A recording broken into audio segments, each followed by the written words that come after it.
Good morning, students. Hope you all are fine. Let's proceed with the chapter Theory of Supply further. This is the third lecture of Theory of Supply. Hope you people are understanding Theory of Supply. Now, in chapter Theory of Supply, till now we people have already discussed all the definitions of Theory of Supply. Supply function की definition हम लोगों ने discuss कर ली हुई है. And now we are to proceed with the remaining factors affecting supply. हमने last class में 3 factor discuss किए थे. That is price of its own, then price of other good, और third government policy. ये हमने ऑलरेडी पिछली class में discuss कर लिए हैं. तीनों फैक्टर्स जो सप्लाई को इफेक्ट करते हैं, इनको डिटर्मिनेंट्स ऑफ सप्लाई भी कहा जाता है. ये भी हमने लास्ट क्लास में डिस्कस कर लिया था. तो अगर याद हो तो सप्लाई फंक्शन की मैंने डेफिनेशन बताई थी. Supply function is a functional relationship between supply and factor affecting supply. The factors are price of its own, price of other good, government policy, then I told you technology, then it is number of firms, then goal of firm, price of input, etc. ये सारे factors हैं जो supply को effect करते हैं. जिनमें से this factor and this factor we have already discussed in the last class. Now will proceed further and discuss rest of the factors that affect the supply. Now, how does change in technology, how does technology affects the supply of a commodity? How does technology affects the supply of the commodity? But technology means technology improves with continuous research and development. We know the technology improves with continuous research and development. जब continuous research और development होती जाती है तो technology improve कर जाती है. जैसे technology improve करती है वही 3 वाली change जो है, that is cost of production, profit margin and supply, जो अब तक हमने बाकी पॉइंट्स में डिस्कस किया है वैसे डिस्कस करना है. जैसे टेक्नोलॉजी इंप्रूव करेगी due to continuous research and development taking place, the cost of production of a commodity decreases, profit margin for a commodity increases, this increases, so supply increases. Cost decreases, profit increases, supply increases. Due to improvement in technology, cost of production for a product decreases, profit margin related to that product increases, so the supply of a commodity increases. That is improvement in technology. जो technology में change है, that is of 2 type, improves or becomes obsolete. Obsolete होती है outdated technology. Obsolete technology का मतलब है outdated technology. Sometime technology becomes obsolete because आप उस टेक्नोलॉजी को बहुत पास से यूज करते आ रहे हैं, न्यू अपडेशंस आ चुकी हैं और आप अभी तक पुरानी टेक्नोलॉजी को स्टिक्ड हैं, आप उसी को यूज करते जा रहे हैं, उसी से स्टिक्ड हैं. तो इन दैट केस आपकी अब cost of production obsolete technology की वजह से कॉस्ट ऑफ प्रोडक्शन बाकी फर्म्स के कंपैरेटिवली इंक्रीज कर जाएगी. जब कॉस्ट बढ़ गई है तो प्रॉफिट मार्जिन डिक्रीज कर जाएगा, इसीलिए supply related to the product decrease हो जाएगी. So basically technology can be divided into 2 parts: improves या improvement, and obsolete. Improvement means technology becomes better and obsolete becomes technology becomes obsolete, that is outdated. Please do remember, आप जो technology की cost है उसको हमने count नहीं करना है. हमने टेक्नोलॉजी का इफेक्ट ऑन सप्लाई, प्रोड्यूसर पहले से ज्यादा प्रोड्यूस कर पा रहा है या कम प्रोड्यूस कर पा रहा है, उसके लिंक में बताना है. So with the improvement in technology cost of production decreases, profit margin for the producer increases, thus supply of the product increases. ऐसे ही जब obsolete technology, that means outdated technology हो जाएगी. With outdated technology cost of production for the producer increases, cost of production for the producers increases, profit margin for the producer, cost of production increase की है तो profit margin decreases, so supply for the producer decreases. Cost of production और profit opposite direction में, ये opposite direction में जाते हैं और आपका प्रॉफिट मार्जिन और सप्लाई जो है वो सेम डायरेक्शन में जाते हैं. ये मैंने आपको लास्ट पॉइंट्स में लास्ट क्लास में बहुत बार क्लियर कर दिया है. They go in the same direction. So technology is divided into 2 parts, that is advancement and obsolete. Advancement में बताना है due to research and innovation the technology continues improves off, and obsolete is outdated technology because regularly आप उसको use कर रहे हैं, आपने उसको update according to change in time नहीं किया है, तो आपकी टेक्नोलॉजी आउटडेट हो गई है। एंड देन वही चेंज चलानी है, that is effect on cost of production, profit margin and then supply. This is the fourth point. Next, number of firm. This is somewhat simple point कि number of firm supply को कैसे effect करती हैं। Let us proceed with number of firms. हाँ जी बेटा, अगर number of firms economy आपकी सोसाइटी में बढ़ जाती हैं तो सप्लाई बढ़ेगी। With increase in number of firm, I will give you an example, with increase in number of firms supply increases, and with decrease in number of firms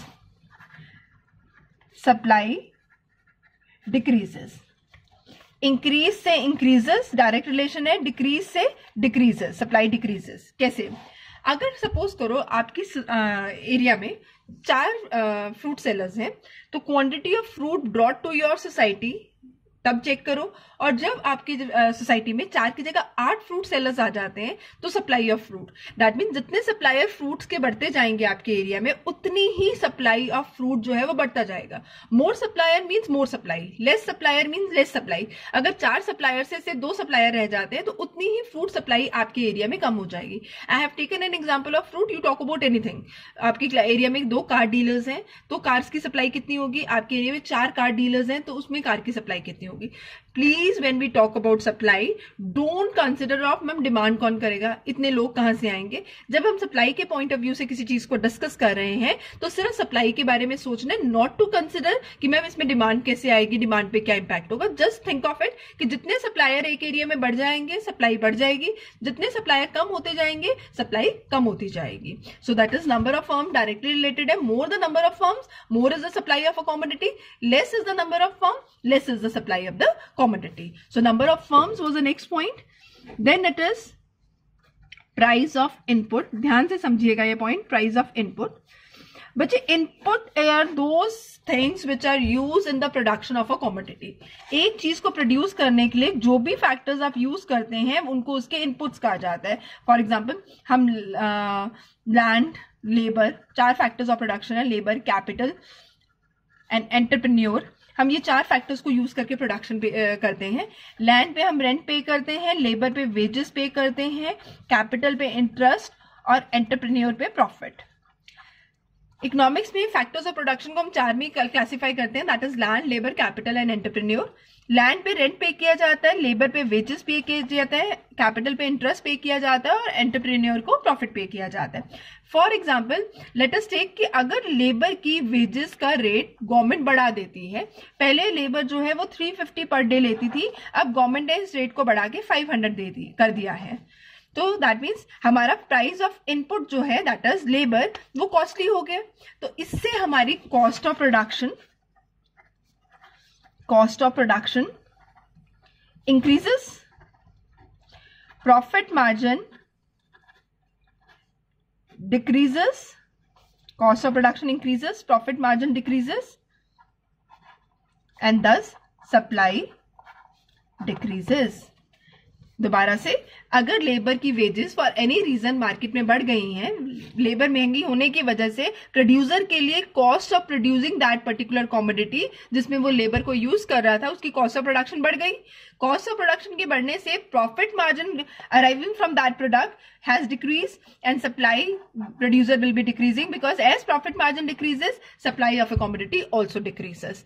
similarly अगर inputs की cost कम हो जाती है, किसी capital पे जो bank interest charge कर रहा था पहले 10% चार्ज कर रहा था, अब due to any change being introduced by RBI interest rate 8% हो गया है। तो that means cost of production decrease कर गई है। उसको पहले 10% रेट ऑफ इंटरेस्ट देना पड़ रहा था बैंक को, अब 8% देना पड़ रहा है। तो 8% रेट ऑफ इंटरेस्ट से उसकी 2% से जो है उसकी प्रॉफिट मार्जिन बढ़ गया है, तो कॉस्ट ऑफ प्रोडक्शन उसकी डिक्रीज करेगी, profit margin arriving from the product will increase, so producer will supply more commodity. That means अगर फैक्टर्स ऑफ प्रोडक्शन सस्ते हो जाते हैं तो कॉस्ट कम हो जाएगी, और अगर फैक्टर्स ऑफ प्रोडक्शन महंगे हो जाते हैं तो कॉस्ट बढ़ जाएगी। Then you further know the chain, cost, profit और सप्लाई को कैसे लिंक करना है। कॉस्ट और प्रॉफिट को इनवर्सली रिलेट करना है और सप्लाई को और प्रॉफिट को डायरेक्टली रिलेट करना है। तो प्राइस ऑफ इनपुट में भी 2 हेडिंग बनाएंगे, increase in the price of input, decrease in the price of input. लेकिन इंक्रीज और decrease in the price of input से पहले बताएंगे इनपुट्स क्या होते हैं। Inputs are those things with the help of which the goods are being produce. The output produce करने के लिए जो भी फैक्टर्स को आप अंदर डालते हो, जिनकी हेल्प से गुड्स एंड सर्विसेज को प्रोड्यूस करते हो, they are called as inputs. What we get from the process is called as output. What we put into the process to get an output is called as input. तो input महंगे तो cost बढ़ जाएगी, input सस्ते तो cost कम हो जाएगी. This was the 6th point, that is price of the input. How the price of the input affects the supply of a commodity. Last point that we have is we'll discuss 2 more points. One is goal of the firm. But a goal of the firm can be classified into 2 parts. Firm goal can be either profit maximization, either it is profit maximization or sales maximization. या तो profit ज्यादा कमाना हो सकता है या cell ज्यादा करना हो सकता है, 2 तरह के हो सकते हैं। अगर फर्म का ऑब्जेक्टिव प्रॉफिट मैक्सिमाइजेशन है कि वो ज्यादा से ज्यादा कमाना चाहती है, तो वो हमेशा हाई प्राइस पे ही ज्यादा सप्लाई करेगी। लेकिन अगर फर्म का मोटिव जो है वो सेल्स मैक्सिमाइजेशन है, तो वो लेस प्राइस पे भी ज्यादा क्वांटिटी सप्लाई कर सकती है, बिकॉज उसको ज्यादा सेल करनी है, उसको यूनिट्स टू बी सोल्ड बढ़ाने हैं, तो वो कम प्राइस पे भी सप्लाई को बढ़ा देगी। So supply of a commodity depends on what for the company और a firm is being working. Either it is working for profit maximisation और सेल्स मैक्सिमाइजेशन। या तो कंपनी की अप्रोच होती है कि मार्केट में हर प्रोडक्ट जो बिक रहा है, मेरे प्रोडक्ट से मिलने वाला प्रॉफिट मुझे मैक्सिमम मिले, या जितने प्रोडक्ट बिक रहे हैं उसमें मेरा वाला सर्कुलेटिंग प्रोडक्ट जो है, बिकने वाला प्रोडक्ट जो है वो मैक्सिमम हो। So that means profit maximization है ऑब्जेक्टिव तो डिफरेंट तरीके से रिएक्ट करेगी, और अगर सेल्स मैक्सिमाइजेशन है तो डिफरेंट तरीके से रिएक्ट करेगी। दिस ऑल्सो डिसाइड्स कि फर्म कैसे बिहेव करेगी। नेक्स्ट वन, सप्लाई कैसे इफेक्ट होगी, that also depends on what is the objective of the firm, goal of the firm क्या है जिसके लिए वो फर्म जो है वो काम कर रही है। Last point is future expectations. What are the expectations of the supplier from the future? What he is expecting the prices to act in a future? अगर उसको लगता है कि फ्यूचर में इस प्रोडक्ट का प्राइस बढ़ने वाला है, जो चीज वो बेच रहा है उसका प्राइस फ्यूचर में बढ़ने वाला है, तो वो सप्लाई को एट प्रेजेंट कर्टेल कर लेगा। कर्टेल मतलब कम कर देगा, बिकॉज उसको पता है कि फ्यूचर में इस चीज का प्राइस बढ़ने वाला है, तो मैं फ्यूचर में सेल ऑफ करूंगा, बिकॉज फ्यूचर में प्राइस बढ़ेगा तो प्रॉफिट मार्जिन बढ़ेगा। इसलिए वो एट प्रेजेंट जो सप्लाई है वो डिक्रीज कर देगा। कर्टेल मतलब डिक्रीज करेगा, सप्लाई को डिक्रीज करेगा। अगर उसको लगता है कि फ्यूचर में प्राइस कम होने वाला है, दिस इज इंक्रीज, एंड अगर उसको लगता है कि फ्यूचर में प्राइस डिक्रीज करने वाला है, फ्यूचर में इस प्रोडक्ट का प्राइस डिक्रीज कर जाएगा, तो वो सप्लाई को एट प्रेजेंट इंक्रीज कर देगा। एट प्रेजेंट इंक्रीज कर देगा क्योंकि फ्यूचर में जैसे प्राइस गिरेगा तो उससे मिलने वाला प्रॉफिट मार्जिन और कम हो जाएगा। तो it is more benefiting the supplier to supply more of the commodity at the moment, at present. So future expectation means what he is expecting from a product's price in the future. What he is expecting from a product's price in the future. Agar prices are going to rise in near future, so producer will curtail the supply at present or decrease the supply at present. If the prices are going to decrease in the near future, he will increase the supply at present. वो उस चीज को foresightedness से चलेगा, वो पहले ही future को predict करने की कोशिश करेगा, और जो फ्यूचर के रिएक्शंस हैं उसके बेसिस पे एट प्रेजेंट सप्लाई को जो है वो चेंज करेगा। So these were the all determinant that effects the supply. हमने सारे के सारे डिटर्मिनेंट जो सप्लाई को इफेक्ट करते हैं वो डिस्कस कर लें। तो कौन कौन से डिटर्मिनेंट्स हैं? Price of its own, price of other good, then its government policy. ये तीनों हमारे लास्ट लेक्चर में डिस्कस थे। अब हमने डिस्कस किए technology, number of firms, goal of firm, and price of input. आप कोई भी पॉइंट बताएं, सबको दो पार्ट्स में क्लासिफाई करना है। जैसे टेक्नोलॉजी है advancement and obsolete, number of firm increases and decreases, goal of firm profit maximisation and sale maximisation, price of input increases and decreases. हर किसी के दो पार्ट्स बताने हैं अगर वो सिर्फ अपने नाम के साथ पॉइंट पूछा जाता है। लेकिन अगर आपको पॉइंट अपने नाम के साथ ना पूछ के उसका एक ही पार्ट पूछा गया है, that is increase in the price of input, तो सिर्फ इंक्रीज वाला पार्ट बताना है, तब आपको चेंज वाला पार्ट नहीं बताना है। बिकॉज अगर आप उस केस में चेंज वाला पार्ट बताएंगे so it gives a bad impression कि बच्चे को समझ ही नहीं आया कि क्वेश्चन क्या था। अगर चेंज वाला पार्ट पूछा गया तो इंक्रीज डिक्रीज दोनों बताने हैं। लेकिन अगर सिर्फ एक पार्ट पूछा गया है, that is decrease in the price of input से पूछा गया है, तो आपको सिर्फ decrease in price of input बताना है, increase in price of input जो है वो नहीं बताना। Now after this beta we'll be starting with a new topic, that is law of supply.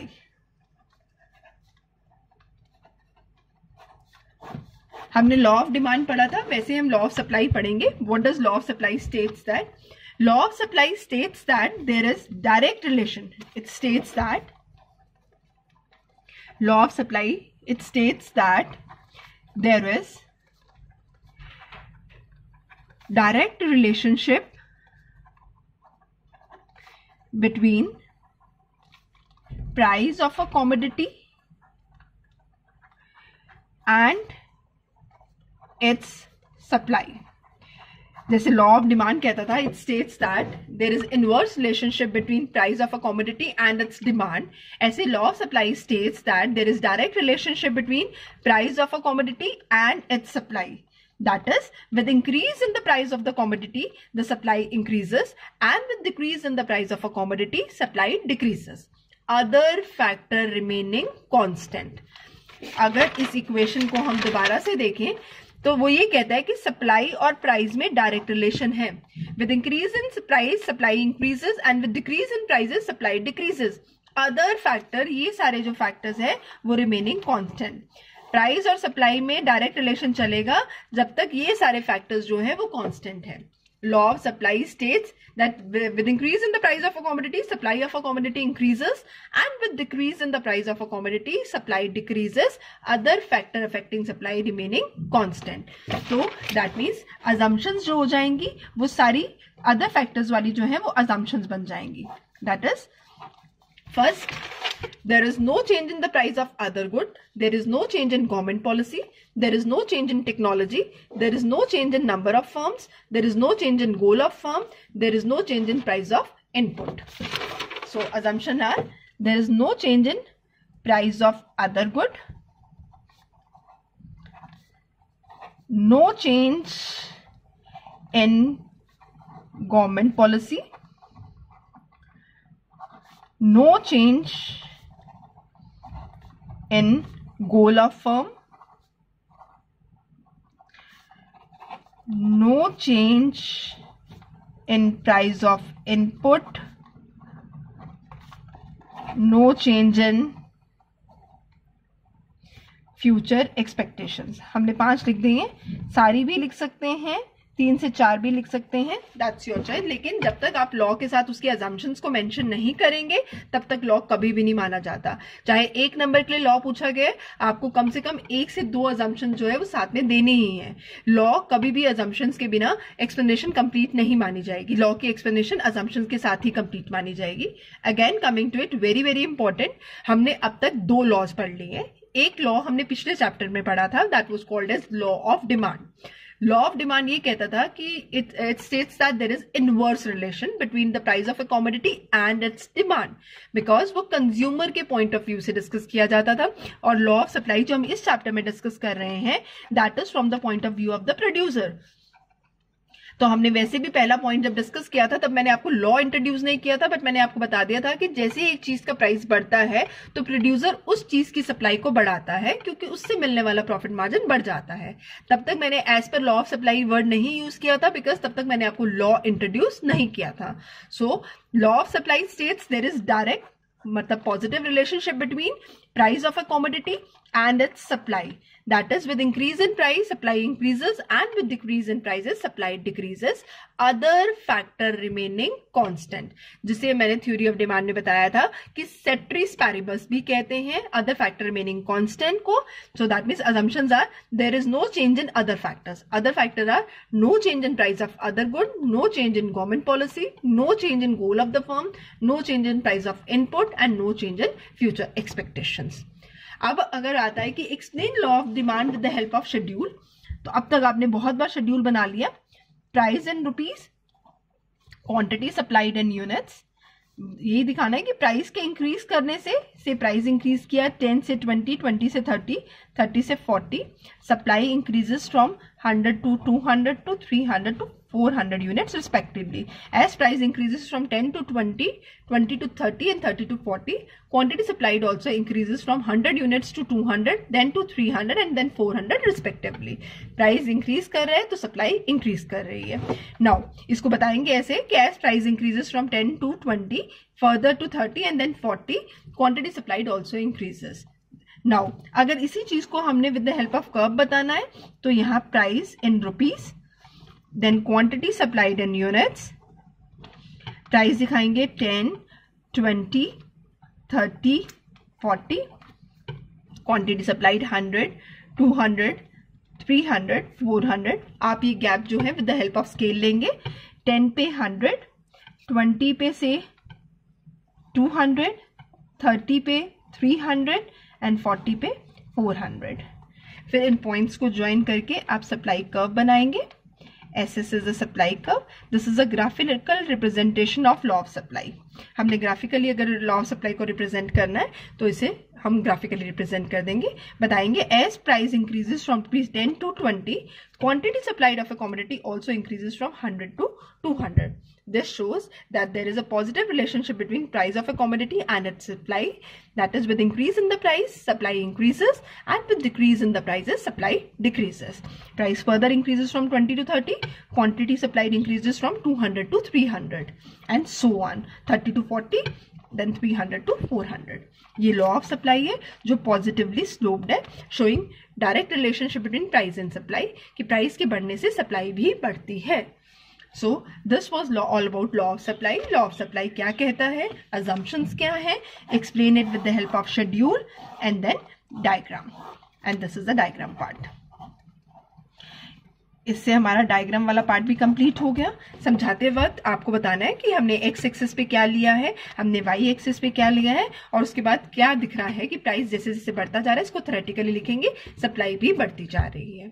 Now after this हमारा इस चैप्टर का जो मेन पार्ट रह गया है वो डिफरेंसेस है. बेटा डिफरेंसेस सेम जैसे हमने थ्योरी ऑफ डिमांड चैप्टर में डिस्कस किए थे, that is difference between change in quantity demanded and change in demand. ऐसे change in quantity supplied and change in supply, change in extension and increase in supply, contraction and decrease in supply. पहले ये सारे हमने demand chapter के point of view से किए थे, अब ये सारे चैप्टर सप्लाई के पॉइंट ऑफ व्यू से डिस्कस करेंगे. Logic is going to be the same, जैसे वहां पे लॉजिकली डिस्कस किया था वैसे उस लॉजिक से ये डिस्कस हो गया है. अपने प्राइस से इफेक्ट होता है तो क्या होगा, प्राइस अदर देन अपने प्राइस से इफेक्ट होता है तो क्या होगा, that is going to be the same one. So with this we come to the end of today's lecture, जिसमें हमने सारे फैक्टर अफेक्टिंग सप्लाई डिस्कस कर लिए हैं, एंड देन हमने फर्दर डिस्कस किया most important thing, that is law of supply, what it states, what is the explain a schedule showing law of supply, and then the diagrammatic explanation of law of supply. Complete till this, and in next lecture we will discuss all the differences arising out of it. Thank you so much.